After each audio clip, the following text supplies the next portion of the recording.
is the... quiet, please.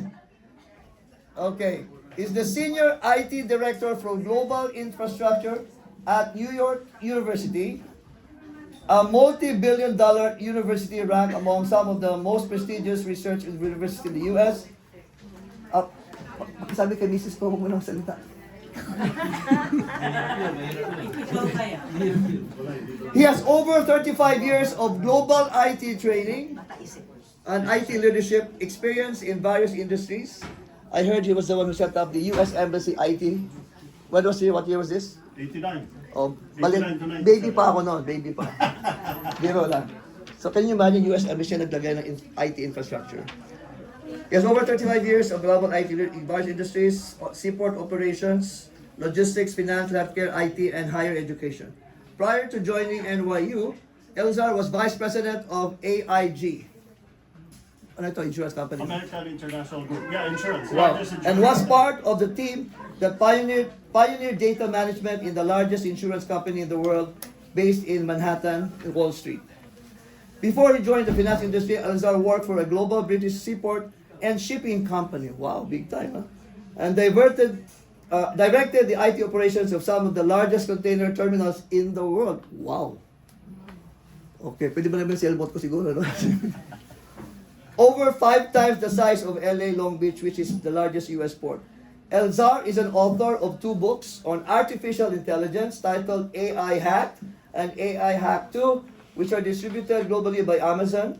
He's a member of the Authors Guild, America's oldest and largest professional organization for American writers. ELZAR has delivered lectures on AI to various universities across the US and abroad, including Harvard University. Wow, Harvard. Palakpakan naman dyan. Broadman University, which is now University of Massachusetts Global, the University of the Philippines, and of course my alma mater, and Ateneo de Manila, likod ng UP Diliman.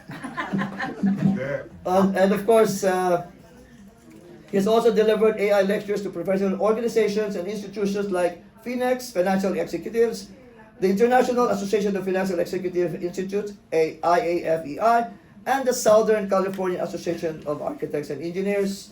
We have a lot of engineers here in our presence. Has delivered lectures on artificial intelligence to top executives of large corporations, so we are very honored that he's here today. ELZAR Simon is the recipient of commendation from the Secretary of the U.S. Department of Veterans Affairs, member of U.S. President's Cabinet, and recipient of a Distinguished Alumnus Award, and recipient of Global Achievement Award from Information Technology from the University of the Philippines. Another palakpakan naman dyan. Ha? Ayan. Ayan. Mukhang gutom na yata ako. Hindi ko nabuksan yung ano. Mababa ng blood sugar ko, below 60. Okay? ELZAR is a graduate of UP Industrial Engineering and attended postgraduate training and hold professional certifications from the Massachusetts Institute of Technology. Wow. Ang galing! Ang tatay ko pare, MIT. Ibang klase, Mapua Institute of Technology. Ikaw, iba, MIT. Ayan. Ayun naman eh. Una nga eh. MIT din. Cornell University, the U.S. Marine Academy, and Templeton College in Oxford, UK. So do you have a British accent? ELZAR is also a multi-awarded songwriter. Ang galing naman. Songwriter, music producer, member of American Society of Composers, Authors, and Publishers, ASCAP. At I think I already mentioned it. Siya ang songwriter nino?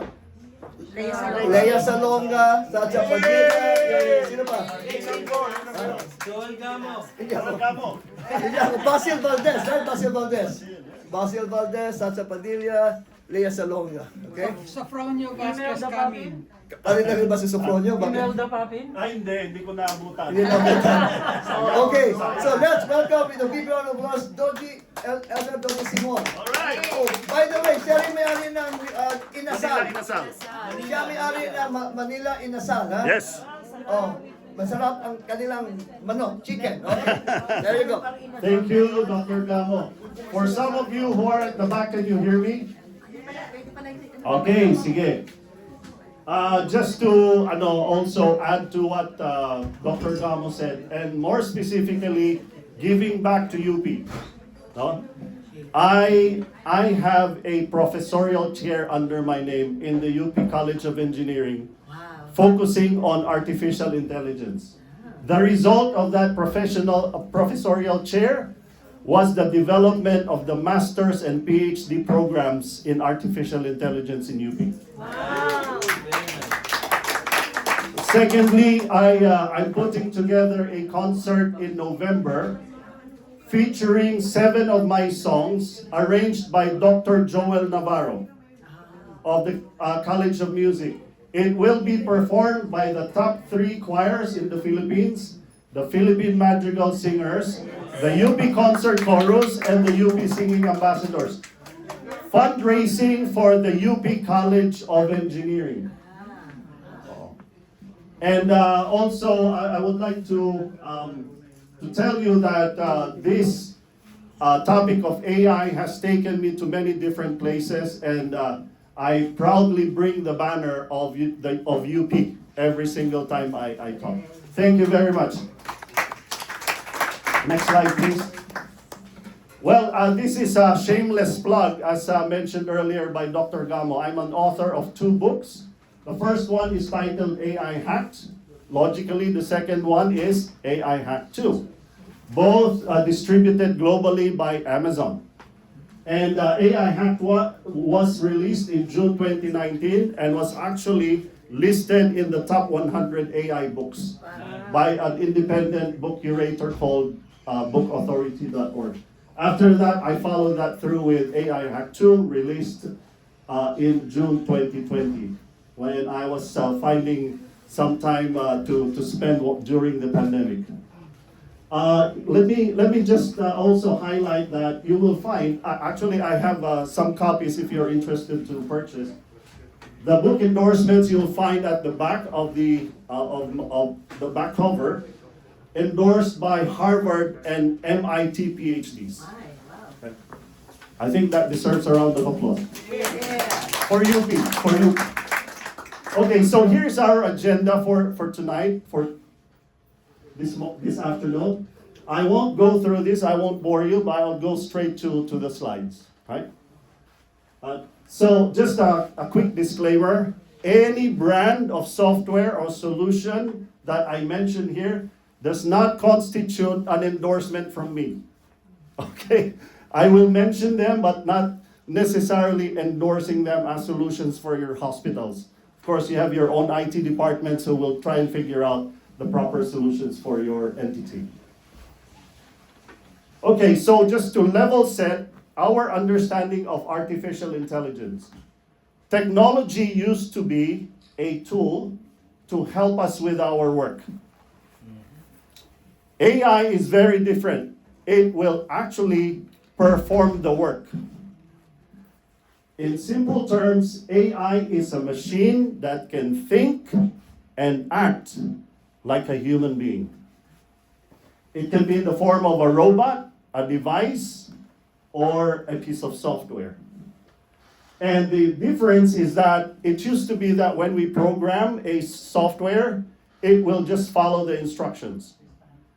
The algorithms built for AI is trained, it is written so that it can learn on its own. Very, very different paradigm of software development. Note that AI lives and breathes in the digital world, right? Used to be that we write medical notes on paper, now we're entering them in our computer systems, and that's exactly where AI lives and breathes. Next slide. So what is this digital world that I'm talking about? Electronic medical records,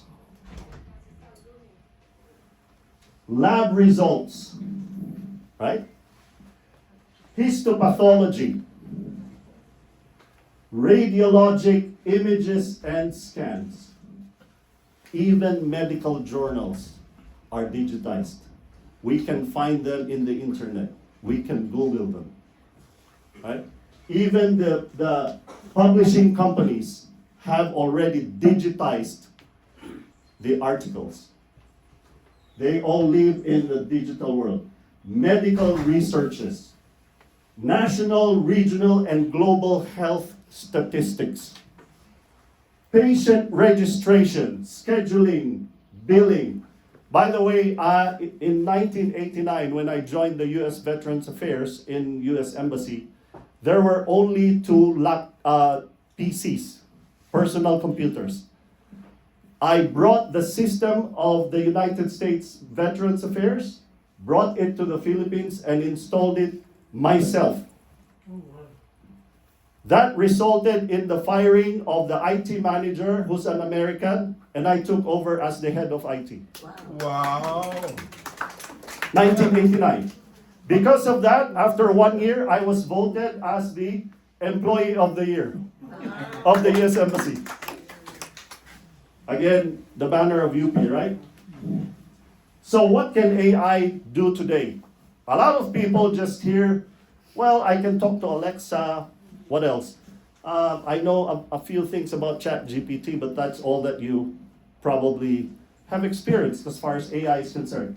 A lot of people are oblivious to the development in artificial intelligence. There's so much happening already. Let me articulate that and explain to you. AI is now able to create content, meaning it can generate videos, narratives, such as essays, term papers, white papers, even job descriptions, you name it. You have an idea, ask for a business plan, a 10-page business plan from ChatGPT. It will generate it in a few seconds. You have a term paper for French Revolution, right? ChatGPT, write a 15-page term paper on the French Revolution. You will see it actually appear before your very eyes in a few seconds.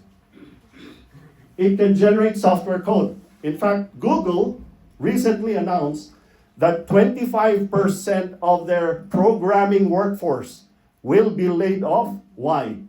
Because AI is now able to do their jobs. 25% of the Google workforce. It can generate synthetic data as well.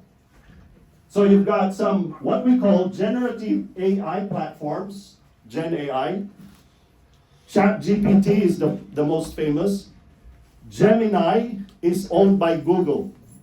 So when you hear Gemini AI, it's actually Google. And then Meta, which is Facebook. Meta, in fact,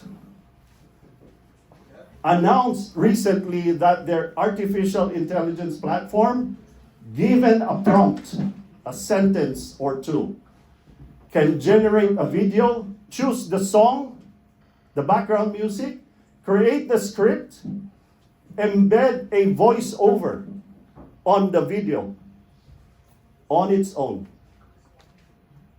On its own. Content synthesis. This is AI combining or summarizing parts, elements, or concepts into a coherent whole. Who among you use Zoom for conference calls? Right. Are you aware of AI Companion? Yes. Right?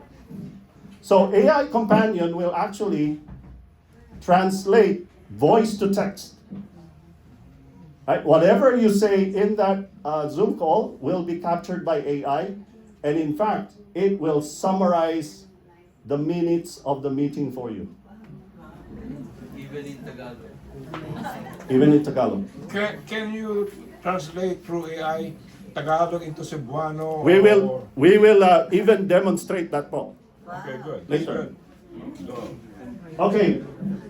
In Silicon Medicine is one of the first AI-powered drug discovery companies in the world. You can Google this, right? They're experts in content synthesis relating to healthcare and drug discovery. Decision making. AI is now able to, by itself, select a course of action from among possible alternative routes to arrive at a solution. Can we, excuse me, I'd like to show you, yeah, I'd like to show you that guy who doesn't seem to be too happy. You see that guy? He is the South Korean Go world champion. You know the game, the chess, the board game called Go. Japanese, yeah. It's actually Chinese. To give you an example of how complex the Go board game is, the possible board positions in Go is 1 followed by 170 zeros. That's the possible combination. And mathematicians say that is even more than the number of atoms in the universe. Who defeated, or what defeated Lee Sedol, the world champion of Go? DeepMind AlphaGo. Google's AI platform. But that is not the first time that we were beaten by AI. Eight years before, IBM Watson joined Jeopardy and subjugated all the human contestants. AI. Right? By the way, this happened in 2019. So IBM Watson's victory in Jeopardy happened in 2011. What else can AI do? Detection. It can identify by careful search, examination, or probing the existence or presence of something. For example, cancer. We'll have subsequent slides to discuss some case studies. Digital assistants, acting as a personal agent for responding to commands, questions, carrying out requested tasks, etc. How do we know that? We can talk to Alexa. We can talk to Siri. And Siri will respond to us like a human being in our own language. Right? By the way, how many of you can actually speak 3 languages? That's easy. Come on, 3 languages. Bisaya, Ilocano, Tagalog, English. 3. Okay, show of hands. 3. Easily. I can say bad words in 3 languages. Ayan, okay. 4 languages. Oh, sige, kahit dialect. So, 4. Oh, sige. 5. 5. Okay, 6. Okay. What am I trying to say here? Artificial intelligence platforms can speak in over 90 languages. And they are still learning. In fact, the CEO of Google appeared in a 60 Minutes interview and stated in public broadcast that their AI engine learned the Bangladeshi language on its own without being trained.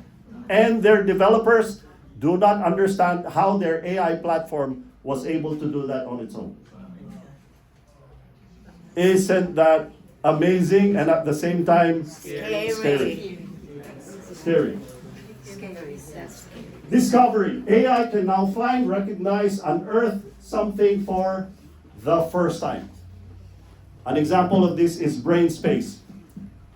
Used for or in aid of litigation. For example, there's a HIPAA violation. You know what brain space can do? It can ingest voice recordings, telephone calls, emails, and all kinds of files, text messages. It will correlate and give you in summary form. This is what happened. On this date, this person accessed the record. On this date, he printed it out. On this date, he faxed it to somebody. On this date, he called this person and talked about it. Wow, how fast can it do that? How fast can it do this? It depends on how fast you can feed the information and ask it to generate, and it will largely depend on the computing power of the computer. But generally speaking, it can do it in hours or even minutes, depending on the power of the computer that you're using. So, What's the highest power that a computer? I'll give you po an example. In NYU, we have supercomputers. One of the fastest actually in the United States.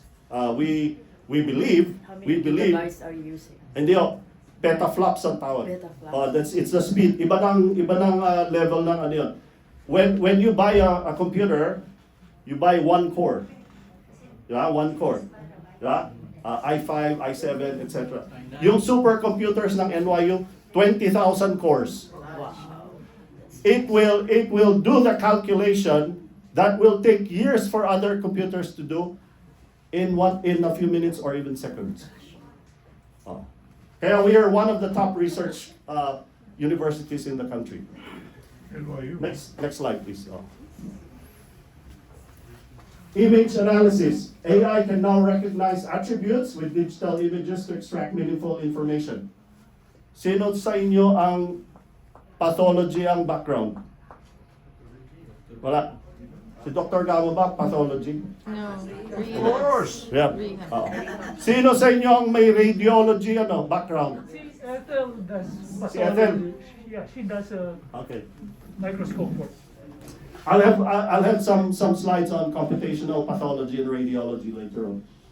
Information retrieval and search. We know this, no? AI is very good in finding information about specific topics of interest. A good example of that, again, is Google DeepMind and in silico medicine. Monitoring. AI is very good in observing, checking, watching over the process, quality or state of something over a period of time to gain insights on how it is behaving or performing. AI-enabled medical devices to remotely monitor patients at home. That is now a reality. It's not science fiction. Next slide, please. Performance improvement. AI improves the quality and efficiency of healthcare. I have a few slides on precision medicine. I'll discuss that in more detail. Personalization is very, very interesting. We're now entering, or we're now even in that era where the drugs are DNA specific. Whose background is oncology? Meron po tayo? Wala tayong oncologists dito? Pharmacogenetics. Genetics? Okay. Actually, I have a friend, stage 4 lung cancer. He was, the doctor ordered a DNA test, and as a result of that, he was given a drug called Tagrisso, specific to his Targeted DNA characteristics. Nandun na po tayo, we're in that age already. So buhay pa siya. Boy pa, How Yes. many years? 4, 3 years na. Question nun, magkano yung drug? 3 years na. Yeah. Still working. And no trace of, pag nakita nyo siya, you will think walang sakit. How much will it cost per treatment? Ay, hindi ko po And it's alam. covered by insurance. Oh. $1,500 per It's tablet. covered by Per insurance. shot, 1,500. It's just a pill. The reason is just a pill. Oh, hindi to yung typical nyo na chemotherapy. It's just a pill every day. Tagrisso. One So he one has pill. lung cancer that spread to the brain and his spine. And that was 3 years ago. Which company is that? What? Stage 4. Yeah, we'll provide that later on. So prediction. No? AI is very good in forecasting the likelihood of a future outcome. Okay? A good example of this, probably you heard, AI helped in predicting breast cancer 5 years before it occurred. And I'll give you some case studies around this. Process automation, AI is very good in performing repetitive tasks, removing bottlenecks, reducing errors, etc., and increasing efficiency of a process. No? Radiology, for example, may workflow yan. AI is now able to do that. I'll have some examples there too. Recommendation. AI is now able to suggest or propose a manageable set of viable options to aid decision making. Mount Sinai Hospital in New York is using AI for real-time alerts to their healthcare providers to prevent escalation of care. Okay? Real-time yan, real-time. Robotic automation.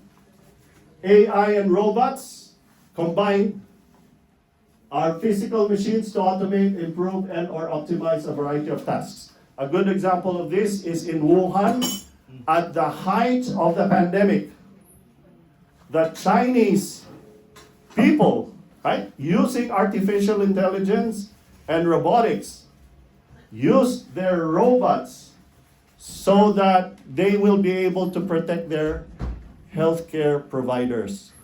The robots were the ones who dispatched medicines and food to the COVID patients. Isn't that phenomenal? Yes. Right.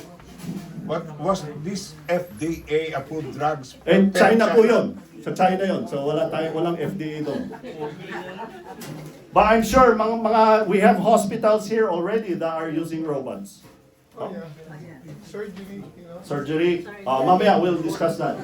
Yeah, robot. Vehicular automation. No? You will see later on how this connects with healthcare. Pero we know Tesla is claiming that they have what? Autonomous driving capabilities. No? Yung mga ibang electric vehicles are also doing that, making those claims.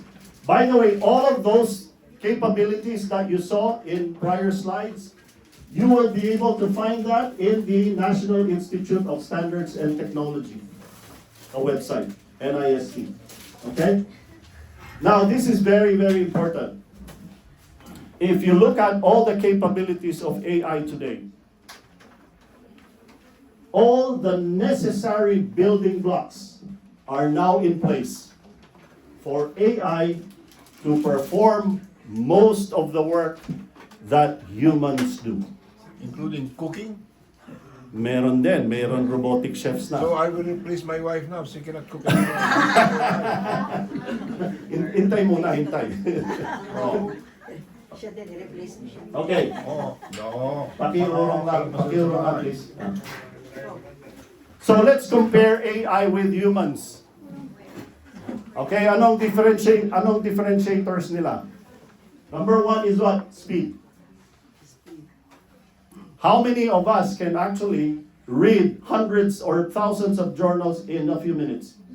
No way. Nobody, I don't even read it. Because of that, that's good. That's a good point. Because they all live in the digital world, AI can ingest millions or billions of records in a few minutes.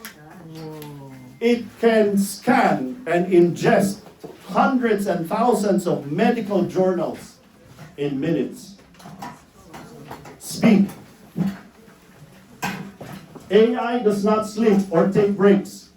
O yung inset natin, nandun yung doktor, natutulog. While robots are working 24/7. What else? AI does not get tired or sick. Walang sick leave. Does not need any health benefits. Translation, cost savings to hospitals. 401k. Really? Oh, ito, of course, lahat tayo UP. And we're very proud of our intellectual power. But AI does not forget. Once it's stored electronically, right, in a digital media, it will stay there.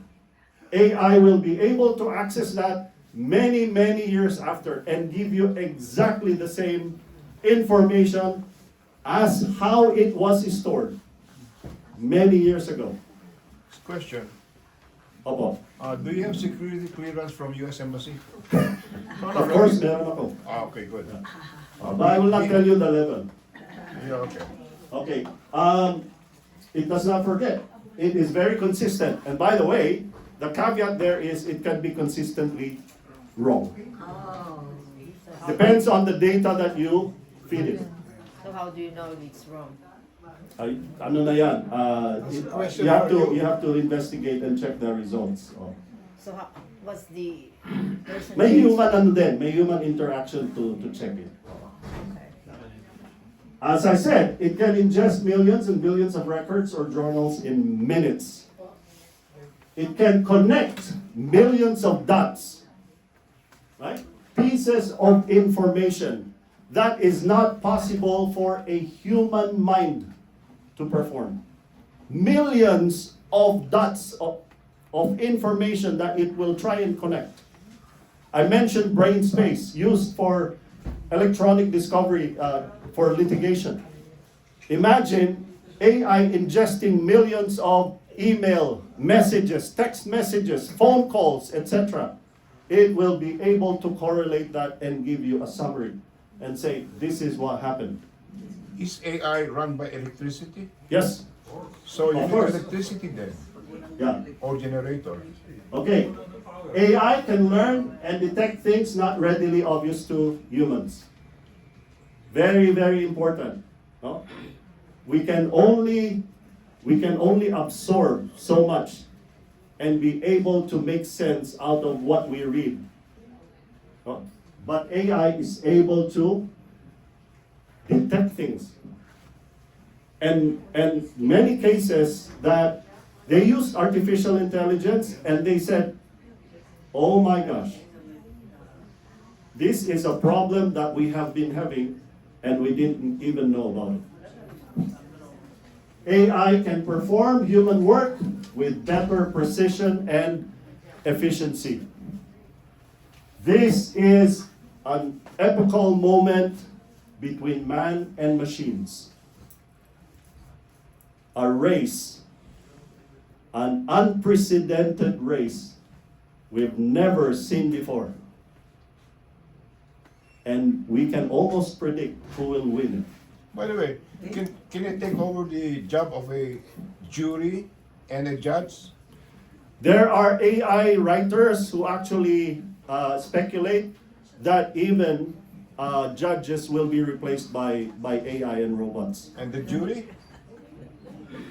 Yeah, AI is now being used for litigation, as I mentioned. You have a case and you want to dig into the prior rulings of the Supreme Court, etc. It will present all the details to you. By the way, that's good. You don't have to go to a library and look for several books. So it's more for information then, because as you said, it can be consistently wrong. So what if the information is wrong, and then of course the human mind can detect that earlier than, because you have that word consistently wrong too. So Yeah, that really depend on what the AI is giving you. Yeah. Take for example medical journals, di ba? So you have to be selective on the researches that you want AI to ingest. Yeah. Kasi it could be that yung mga research before yielded a different result than what we know today. So AI cannot replace a doctor. Magandang question yan. Later on we will tackle that. Cannot replace So a that's doctor. why, Ate Rita, there's such a field called prompt engineering. So if you're asking questions, so you can actually tell AI, I only want research articles that have at least this sample size, To be more only specific. double-blind, randomized controls. You can actually be very selective in the data that you want the AI to base their opinions on. And that is why I was telling him a doctor cannot be replaced by AI. Yes. But a judge can be replaced by AI. Yeah, we will discuss that. No, we will go through some slides to tell you how AI is being applied in healthcare today, and be the judge. Okay, be the judge. Next, Are you familiar with the movie The Island? The Island. No, hindi po. Oh, then they should watch it. I will watch it. Because Netflix ba yan? Oh yeah, it's available everywhere. Yeah. Hmm. But the AIs there actually started to generate a conscience they started to kill their masters. It's a nice movie. Right. The Island. I actually came across an article just this morning. Columbia Engineering, Columbia University, our neighbor in New York. Okay?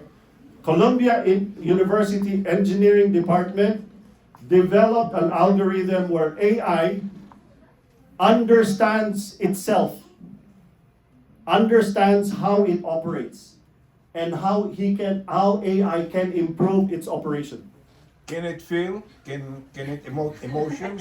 Can it love another AI mechanism or another feeling? Wala pa po tayo dyan, but I'll tell you, I'll give you an example.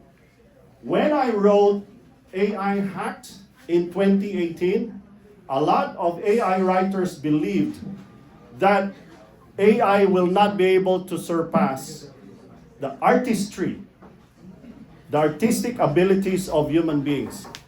Boy, were we so wrong. We were absolutely wrong. Why? AI can generate artwork. In fact, there is now an article where a robot, not a software, printing on a printer. No, this is a robot Drawing. on a canvas painting. And that painting sold for over $1 million in an auction. In what style is that? Renaissance, Gothic? It's avant-garde. It's a painting of Alan Turing, who's one of the founders of artificial intelligence. Right? And he's an expert in encryption in UK. Okay, so we talked about Gen AI or generative AI. Generative because it generates content. Just as I explained before, no? Video, music, essays, term papers, etc. After Gen AI, what is next? And this is the scary part. The next generation that we AI writers are watching out for is what we call agentic AI. So all the capabilities that you saw earlier, agentic AI will combine all of them to actually perform human work. Lahat po ng nakita nyo na capabilities that I listed in prior slides. Examples: proactively manage resource allocation in hospitals, beds, staff, etc. Analyze patient data in real time and suggest referrals on its own. Provide personalized care plans, pre and post visits. Continuously monitor and predict potential risks and alert relevant healthcare providers. That's just one of many, many applications of agentic. So they can AI. replace also a pianist like Meron na pong actually may mga robots na who actually play the violin and cello. and replace the whole orchestra. One day we might see an orchestra na robots. It won't be far. How far away are we from that? Agentic AI, some speculate 2 to 3 years from now. Oh, lapit na. In fact, when I started researching AI, I was part of the working group of NYU on artificial intelligence, and that's how I discovered the world of artificial intelligence. And at that time, all the AI authors that I've come across with are predicting 2030 will be the tipping point. 2030, yeah. That's just 5 years from now. Okay? Question. Yes. So, that's great, right? That, Yes. That we're in that Yes. such a time now. But do you foresee that a human, a doctor, would still be reviewing the work of AI? Because it's like, okay, fine, they can create care plans, you know, they can create all of the referrals, authorizations, but you still need a human being to validate, I guess. That's what I. So the answer to that is a yes, but I will qualify that later on after I go through the slides. Okay, there's a qualifier there. Okay, so ponder this. Is artificial intelligence humanity's doom or deliverance? Let me pause here for a few seconds. Think about this. Is it actually our doom or our deliverance? If AI is able to do most of the work that humans do, we will be left with so much time that we will not know what to do with that time. Imagine, all of a sudden, you're a 40-year-old. That's what Elon Musk is doing now. Opo. Yes. He's asking you what you did last week. I'm sorry. I can't hear po. Say po. I do administration of communication. Will I be afraid that I will lose my job? Yes. Good. It will be very encouraging. How about these people who will be scared to lose their job? Opo. So we will discuss po. We will discuss that, no? The reason why She's saying you look happy. I'm not happy. I'm just I'm just raising my my energy level para. Oh. Okay. Do not kill the messenger daw. I'm just heightening awareness. That's what I'm doing. Okay, next. Okay. I have signed copies. I'm sorry, po. Yeah, go ahead. I'm sorry. Go ahead, po. You were saying something, po. If I lose my job, I will destroy that robot. All right. Okay. Okay. So I have some signed copies of my books dun sa kotse. I will give a signed copy of AI Hacked, my first book. Anyone who can answer this question. What term or word correlates Google, the search engine, with proteins? Oh, may mga doktor tayo dito. Ulit. What term? I'm just looking for one word or one term that will correlate Google with proteins. O, sige nga. Ang protein, ano? Amino acid? Enzymes? Ano? Ha? Ano? Hormones. Hormones and Google hormones. testosterone. Wala. Sino pa? A word that correlates Google, the search engine or the company, with proteins. Anong characteristic ng ng proteins? Sequence of amino acids and what? It's a builder of cells. Builder. Proteins. Think proteins. Visualize proteins. Ha? Helix? Malapit na. Malapit na. One word. Fuel. Ha? Fuel. Fuel? Hindi. Imagine, visualize the protein. Amino acid, sequence of amino acids and what? Okay. Fold. Fold. F-O-L-D. F-O-L-D. Proteins are three-dimensional structures. Okay? Alpha fold. Who said that? Ikaw? Google it. Nako, akala ko, native natural. Si Warren? Mano yun, Manual. Okay, sige. Maya mo, bibigyan mo na lang. Next. Listen to this, ha? Lahat kayo, yung mga doktor dito, listen to this very carefully. Next slide. Google's DeepMind AlphaFold uncovered structure of over 200 million proteins. They successfully predicted the three-dimensional structure of proteins within a width of about 1 atom leading this organization called Critical Assessment of Structure Prediction to declare that the protein folding problem has been solved by humanity. O kailangan may clap yan. Para sa AI. AI. Okay. Wala tayong internet eh. Anyway, I have an interview of the DeepMind AlphaFold CEO, no? And he was talking about not just understanding the proteins, but more importantly, the interaction of the proteins. And that is what they're trying to crack in AlphaFold 3. Okay? I think you have to mention that the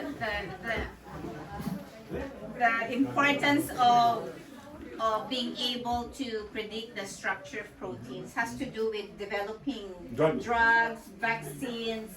All these things are proteins. So understanding not just gene sequence, not just amino acid sequence, but the actual folding, how enzymes attach to receptors. So it's just accelerating drug development. Drug discovery and development. Okay. By the way, they will be open for problems with patents. Patents? Hindi, they actually opened this. It's now available to Anybody drug companies without to help expedite the drug discovery and It's development. publicly traded. I Google who ito eh. Yes, this is Google. Oh. So when they developed it, they made it available to researchers and drug companies. Di ba? For humankind. Next slide. I wish we were able to play that video. Okay. We're now entering the age of what we call precision medicine. Right? A good example of this is computational radiology. Wala pala tayong radiologist dito, no? Meron ba? Wala. Okay. Now, do you remember Facebook? Sino ang nagpe-Facebook dito? I cannot remember anymore because I'm You cannot remember anymore. Many years ago, pag nag-upload ka ng photo sa Facebook, anong mangyayari? Remember what happened? Facial recognition. Doon sa photo, Facebook will tell you kung sino-sino yung nasa photo. Yeah. Isn't that phenomenal? Oh, this is more phenomenal. And the date. The chief architect of facial recognition in Facebook is now a professor of NYU. The chief architect of facial recognition in the world, the top mathematician, right, is now a professor of our university. Jan LeCun is a French mathematician. AI applied in medical imaging analysis using the same principle as facial recognition. So how do they do that? Meron kang digital image. You're tagging it and saying, this is how cancer looks like. This is how pneumonia looks like. This is how tuberculosis looks like. This is how breast cancer looks like. AI will ingest all of that. Hundreds of thousands of digital images tagged with cancer, tuberculosis, whatever. And what did we say? AI will not forget. Once it learns it, and you say, this is how cancer looks like, you present it with a new image, and it will say, cancer. Isn't that phenomenal? What does that mean? Okay. Yung mga nag-internship, merong reading ng 2 a.m. X-ray. Anong gagawin nyo? Gigisingin nyo yung residente for wet reading. O naalala nyo yung mga days nyo sa PGH. Bossing, pakipasa naman itong X-ray. And then film pa. Film. Gigising ngayon yung tao. Hindi, normal yan. Natutulog na ako. Wait, And then, hihintayin nyo yung official. Yung actual consultant. Sasabihin ng consult, sino nagsabi sa yung normal yan? May pneumonia yan eh. Di ba tinuro ko na sa inyo yan? With AI, hindi na kailangan. And with precision and speed. As soon as it generates the digital image, by the way, ngayon, ang mga x-ray machines, ang output, wala ng film. Digital na. CT scans, digital na. Kaya nga in-explain ko, digital world, di ba? So, if it's digitized, AI will be able to access it. That's the key. O anong ginawa natin? AI is now trained on thousands of digital images tagged as lung cancer, TB, pneumonia, etc. Normal. Examples. Behold, AI's red dot algorithm identifies suspicious areas in a digital image, triggering further investigation. May digital image, may lalabas na mga red dots. Possible, suspicious areas yan. Kukunin mo ngayon yung results na yan and say, we need to investigate this further. excuse me. Yes? Can AI predict who will survive a sickness or who will die? Meron tayong diagnostics pero we certainly wouldn't want to, it will have to mature pa po. Then AI will. Pero meron ng mga predictive 9 days, analytics. you will recover in 3 weeks. Alright. Yeah. Can AI get charged or the doctor will be paid? AI will be free. Ang AI will be provided by the hospital. System yan. Okay? And Sorry. from the early stages of COVID outbreak, Chinese hospitals in Wuhan used AI to detect biomarkers for pneumonia. Kasi di ba COVID pneumonia eh. COVID pneumonia. Neurology. That's why they were able to expedite diagnosis and treatment sa China. Even before COVID landed in the US, ginagamitan na nila ng AI yung hospitals nila. And robots, as I mentioned earlier. Next, computational pathology. Again, still on precision medicine. AI aids in examining digital images of tissue samples for disease markers. Example, AI assists in identifying breast cancer subtypes, enhancing diagnostic accuracy. Okay? Ito ngayon ang question. And then, of course, as I said, hindi ko ini-endorse itong mga brands na to, but these are just some of the solutions na, that provide, or companies that provide AI pathology. How many slides do you think should a pathologist review before being proficient? Yan ang magandang tanong. Thousands. Mga 10 years worth. Residents Para na yan. sabihin mo, proficient na to, talaga to, magaling. You will not depend on an intern. Of course, Not there are depend on a resident. Diba? That's all the time. Sasabihin mo, for you to be proficient in pathology, you have to have reviewed 10 years worth of images, biopsies, etc. Would you agree? Yes. Okay. Sa 10 years kaya, how many slides do you think ang nakita ng pathologist? 1,000. Millions. Thousands? May millions ba yun sa tingin nyo? 10? Meron yan. Meron yan. Tens of thousands siguro.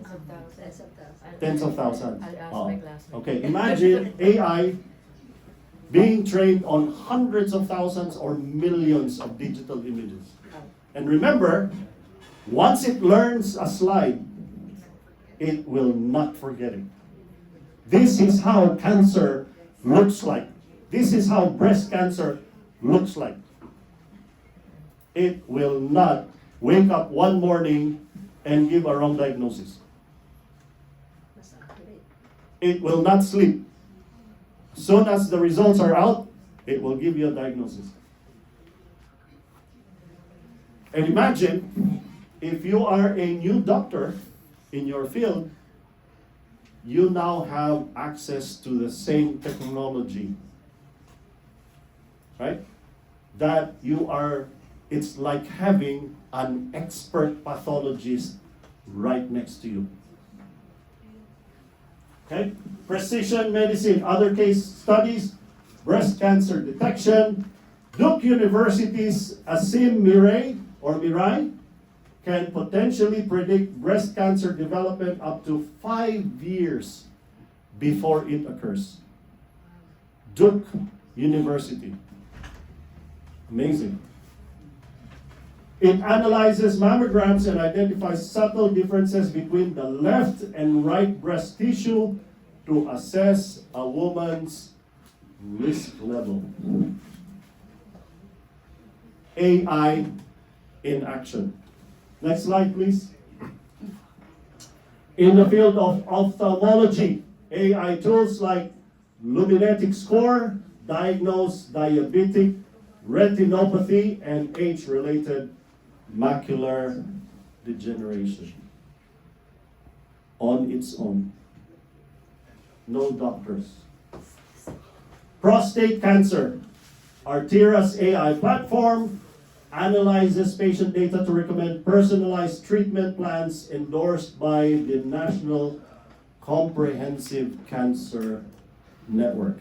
Why can it do that and how can it do that? It's all in the digital world. Question. Can AI predict which stocks will do better in 5 years? Meron na po tayong mga AI-powered stock trading companies. Oh, okay. And I will not speak of that. But meron na. You can actually Google some of them. And you will not be able to beat the speed of selling and buying of AI engines. Congenital heart defects. Bright Heart's AI software can help clinicians better detect congenital heart defects on routine prenatal ultrasounds. Something that can even be missed. AI is right there saying, go check this out. Okay, next. Precision medicine. One of you actually mentioned robotic surgery. Okay, robotic surgery. The most famous platform is what? Da Vinci. Right? Wala po sa question, ano natin yan, sayang. It enhances precision and outcomes. It eliminates issues with natural hand tremors. Problema po ng mga surgeon niya. Isipin nyo, seasoned na surgeon only because nagkaroon na ng hand tremor cannot perform an operation. Welcome to the world of AI. They are now able to perform surgery. The best of the best surgeons can, hindi AI, can perform using robotic surgery platforms. Minimally invasive, and of course, the recovery time is shorter. In fact, sabi nila, the most delicate operations na kinatatakutan ng mga surgeons can be done using robotic surgery. Okay? Nakita niyo po yung platform? Parang naglalaro lang sila ng video game. And what is difficult in surgery? Yung mga, I'm sure, nag-intern kayo. Oh. Anong difficult sa surgery? Yung physical strain. Di ba? Oh, batakin mo yan. Isang oras ka lang nagbabatak, nanginginig na yung kamay mo. Right? Yung surgeon, yung pawis niya, yung ano, and all that. Look at what the surgeon is doing. Can robotic surgery... Ang sarap ng buhay ng surgeon, nakaupo lang. Walang strain, walang problema with the back, walang problema with the hand tremor. Ano po? Can robotic surgery make circumcision faster? I'm sure it can. Pero hindi naman yun ang ano. Baka ito mga delicate mga procedures ang ginagawa kanya. Okay. Ito na, another trivia question. Bibigay din ako ng libro. What is the impact of 5G cellular technology on robotic surgery. Speed of information. Remote surgery. Remote surgery. Ito, tingnan nyo ha. Ginagawa na Pag yun. ito, nilagay mo sa isang location. Oh, yeah, because they can... Tandaan nyo, walang interaction yan ha. Walang interaction other than the actual platform. Walang interaction. It's all wires. O, ito isipin nyo. With global networking, using 5G technology, itong platforms na to can be in another country, Yeah, it's being done. and the actual robotic arms are in another country. So yung mga specialists sa Amerika can operate on patients in Thailand, in Philippines. Of course, for as long as there is power, there is stable networking, etc. Okay. Why am I saying 5G technology?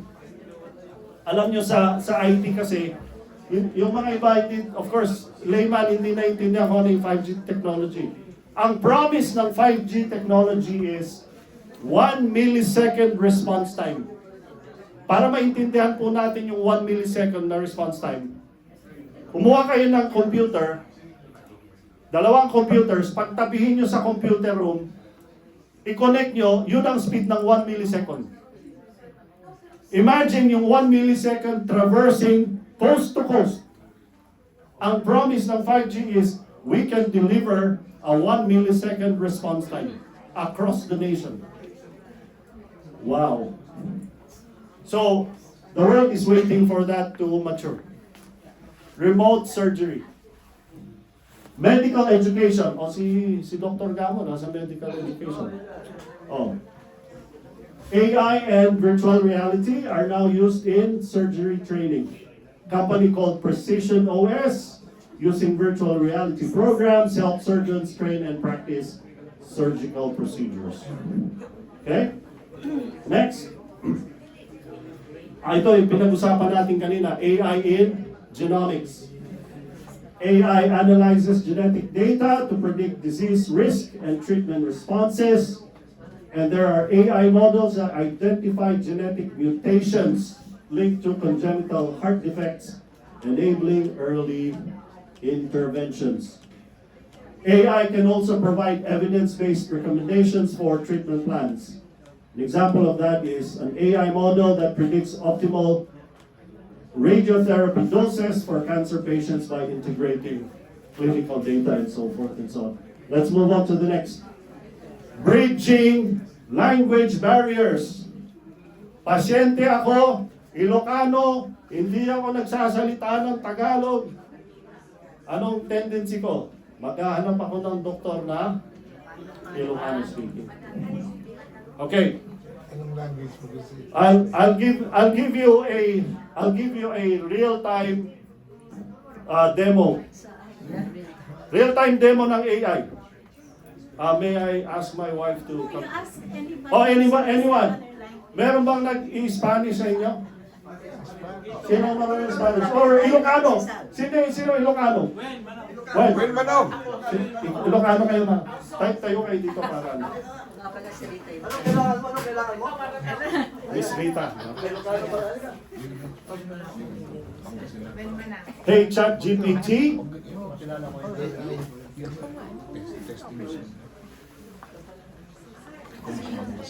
Hello, ChatGPT.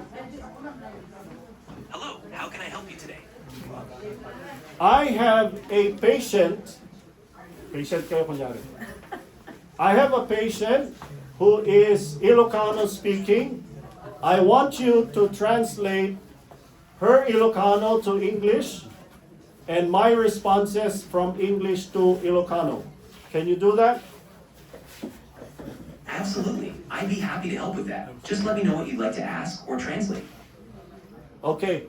Miss Rita, how are you today? Apo Rita, kasano ka ita? Mayat met. I'm fine, thank you.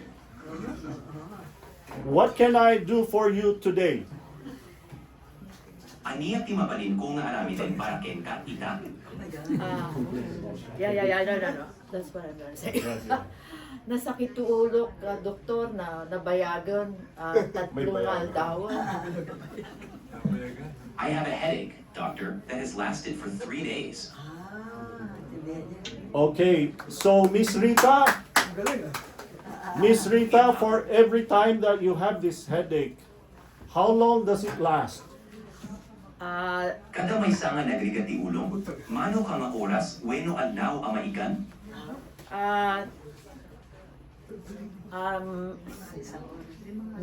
Maybe I cannot know. Kasla 30 minutos kada About a day. 30 minutos apo. About 30 minutes, doctor. AI in action. Actually, you can download the ChatGPT mobile app. Actually, I've been using this in my clinic because sometimes there are Persians or Vietnamese who come to the clinic. I speak Spanish, but Persian and Vietnamese I don't. So we make use of the ChatGPT. Yeah. Actually, the patients themselves have the app, and so we can converse. Yeah. It's really very helpful in the clinic. Fantastic. Yeah. Example. Real life example of AI in action. You have to have Wi-Fi. Okay. You have to have Wi-Fi. You have to have Wi-Fi or cellular. Yeah, the clinic has it. Next. Yeah, it's really. Real-time medical transcription. A few minutes ago.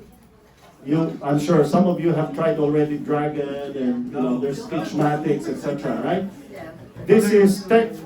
Yeah, voice to text. AI-powered decision support and workflow. In the hospitals, we have the traditional method of modified early warning score to prevent clinical deterioration. Yeah? So, what did they do in Mount Sinai in New York? They developed and deployed 15 AI algorithms to support for clinical decision support, right? Where it will actually alert on real time to help bring the right team to the right patient at the right time. Isn't that phenomenal? Fantastic. And the objective, of course, is prevent escalation of care. AI powered. Built in the Mount Sinai Hospital in New York. Okay? You can actually read the paper on that. And then it says later. So AI powered workflow. An example of that is RC AI offers a cutting edge solution to optimize hospital workflows. Can help create multi-step or purpose-built AI workflows tailored to each component of care. Why? Because research has revealed that 23% of patients admitted to ICUs or those who died in hospitals experienced what? A missed or delayed diagnosis. Yes, Okay. John Writer. Next. Namis aortic aneurysm. Ayun, nandun na. Okay. More exciting news. Nano robots. What are they? They are tiny soldiers launched into a human body. Right? They're weaponized with peptides. They search for the tumor. And given the acidic environment, microenvironment of the tumor, it will trigger, right, the kill switch of the nanorobots, releasing peptides that will kill cancer without damaging the healthy cells. Would this be covered by the healthcare? It's still new. Hindi po. Bago pa lang. The problem with that. Anong leading dyan sa research na yan? Swedish scientists. The creators of ABBA and OD cars. Spotify. Spotify. Sila rin ba Spotify? Oh. H&M. Mind-controlled prosthetics, you've heard of that. So I don't want to belabor that point. Oh, thought to text. Are you aware of that? Meron na tayong technology. No? Yung iniisip nyo, lalabas doon sa monitor. No? Oh, kaya huwag kayong mag-isip. Pag nakalagay yung headset sa inyo, huwag natin yun. Kailangan niya sa mga anak natin. Oh. So you wear a cap, right? And it will translate the units into words and sentences. What's the benefit? It will help patients who lost capacity for verbal communication. How about dreams? Papunta na po tayo dyan. Next slide. Thought to image. Okay. The Japanese have already developed a technology that can translate your thoughts to digital images with 80% accuracy. Absolutely crazy. Right? So yung mga... Osaka University is leading that research. So if you dream about a new song, it will already make the lyrics for you. AI can generate the lyrics now. Yeah. And more robots, hospital assistants, you know that, robot-assisted therapy, robotic rehabilitation. And I attended a conference, a robotics conference in Brooklyn before the pandemic. And I asked the question, what is the next wave of robots? The head of Kawasaki Robotics answered this by saying, the next wave is elder care robots. Okay. Anong years ang baby boomers? 1946 to 64. 64 ang ano. Dulo. 1946 to 1964. So, in 2024, nag-breach na yung mga last of the baby boomers. They have already reached the age of 60. Okay? Elder care robots. Meron ng issue or problem ang Japan. Kasi wala na silang healthcare workers. That's why they're researching very hard on elder care robots. In fact, negative na yung population growth ng Japan. Zero. Next. Autonomous vehicles and flying cars. Bakit ko in-include yan? Why? Because in the future, take me to the hospital. That's all that you need to tell your car. It will bring you to the hospital. Which hospital?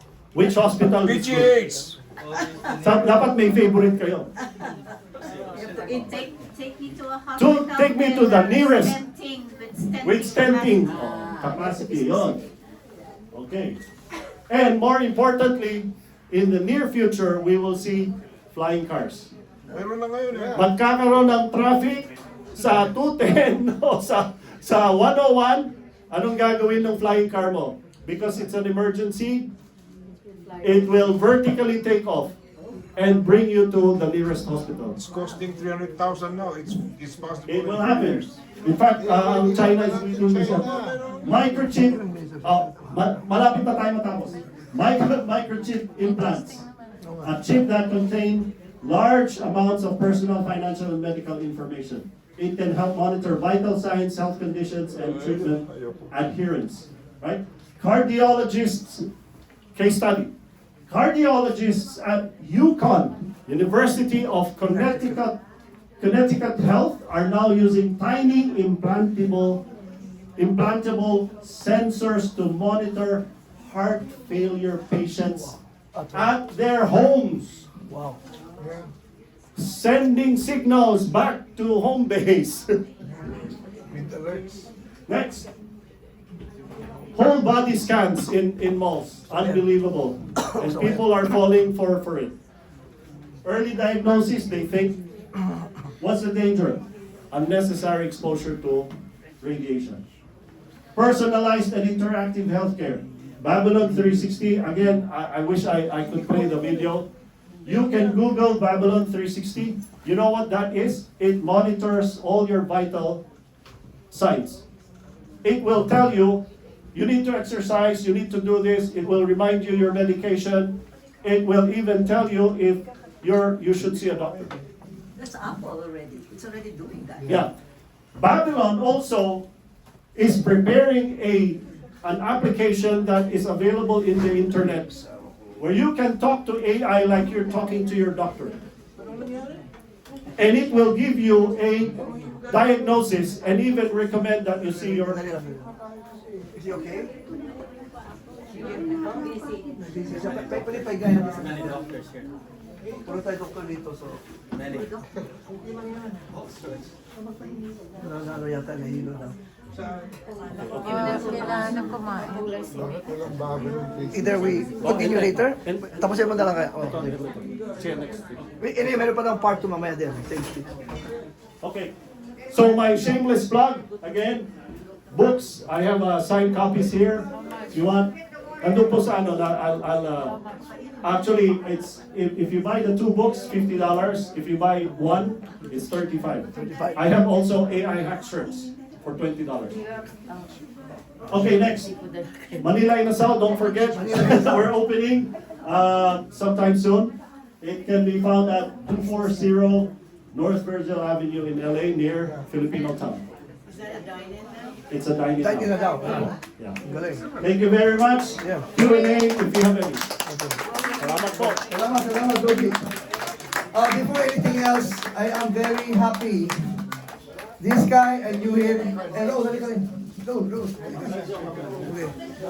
Okay, is he okay now? Okay na ba siya? Okay, hindi pa? Okay. Okay, I'd like to introduce... Dali. Pinahiga na nila, okay naman, okay. Okay, anyone, I'd like you to listen. This guy, I knew him since 1977. Actually, the two of them. We were in the same dorm in Kalayaan, okay? So I'd like you to meet Carlos Arcilla. He's the head and director of the Philippine Nuclear Research Institute. Big time. Huh? He graduated BS Geology, kasama kami sa Kalayaan dorm. And then, anong sinabi mo niya? Halika, Kaloy. Make nuclear great again. Siya ang pinaka-head ng nuclear research. And then of course, Raul Rasco over here, let's give a big round of He was a driver.